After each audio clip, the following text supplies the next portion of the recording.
Welcome dear viewers to the video on dissolution testing media key considerations. So in this video we are going to see what are the key points to be considered or what are the key points to be understood whenever you are going to finalize or select the dissolution testing media or simply dissolution media. So let's start with the video. See, whenever you are going to select the dissolution media, always try to have the pH of the media in the physiological pH range. Mainly for the oral formulations, it is 1 to 7.5 pH. Sometimes, based on to the specific formulation or specific formulation design, different pH can also be used, but it required to be justified and studied in detail. Whenever you are working on to the dissolution media for different routes other than the oral routes, that time the composition of the dissolution media and pH should be justified. Dissolution media and media volume should be such that it provides the sink condition.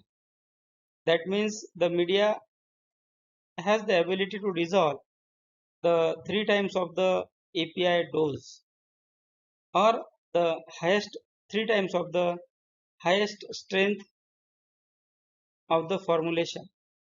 If you have 3 strength for immediate release tablet, let's consider 300 mg, 200 mg and 100 mg. So that time the media should be able to dissolve 3 times of the highest dose, that is 300 mg into 3, that is 900 mg, and it should be an appropriate volume. If the API is insoluble, that time surfactants can be used, and also dissolution media can be used with the higher volume than 1000 ml. It should have discriminatory power, or it should not be under discriminatory. Use of alcohol or organic solvent to be avoided because these are not present in the physiological fluids. But if it is at all not possible to have dissolution without the use of organic solvent or alcohol like IPA, that time the media should be justified. Whenever you are working onto the ER formulations and you want to study the dose dumping, that time alcohol can be used. API stability should be there in the media. So many of the articles and research literature says it should be compatible or API should be stable in the media till 24 hours. Sometimes it is said that it should be for 3 days, but actually the dissolution media should not degrade the API because dissolution runtime will be there, like IR tablet or IR formulation will run the dissolution test for 1 hour or 2 hours, and extended release formulation dissolution will go for around 12 hours, 16 hours or 24 hours. So considering the dissolution runtime, analysis time, and if required reanalysis can be there. So consider these things whenever you are finalizing the media. Then it should be easy to prepare and it should not be much costly. For example, if you are working on to the biorelevant type of dissolution media, that time you can perform the dissolutions in biorelevant medias during development, but try to make the media simple for the QC analysis. It should provide biorelevance like physiological fluid similarity should be there considering the pH, ionic strength, and it should also be having biorelevance considering the formulation. Like acidic media will be there for IR formulations, and basic pH medias will be there for modified release formulations. And this media should mimic the pH conditions in the stomach and the intestine. Sometimes water can also be used as a dissolution media, but generally it is avoided because water pH may vary from lab to lab and from day to day. Then water is not having much buffer capacity. The dissolution media should have buffer capacity so that after dissolution of the API, the media pH should not change drastically.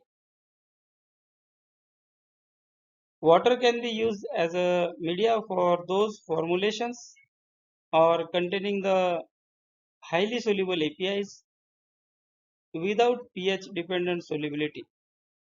That time water can be used, but generally the physiological pH media should be used. Media should be compatible to the surfactants.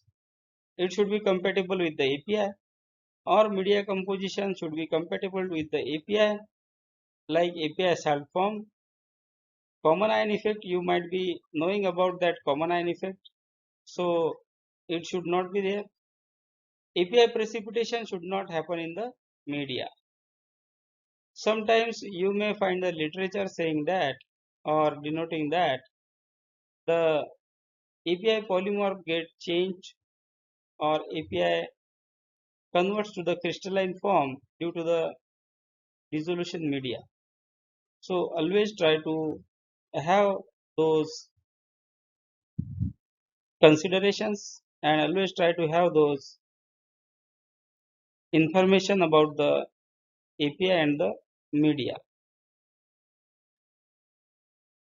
Then the media should have less variability while preparing day to day by the analyst, and also it should not be much vary from lab to lab or site to site. Considering the composition of the media, always try to use lowest surfactant level. You can use enzymes for the formulations which contain gelatin, like gelatin coated tablets or soft gelatin capsules, hard gelatin capsules.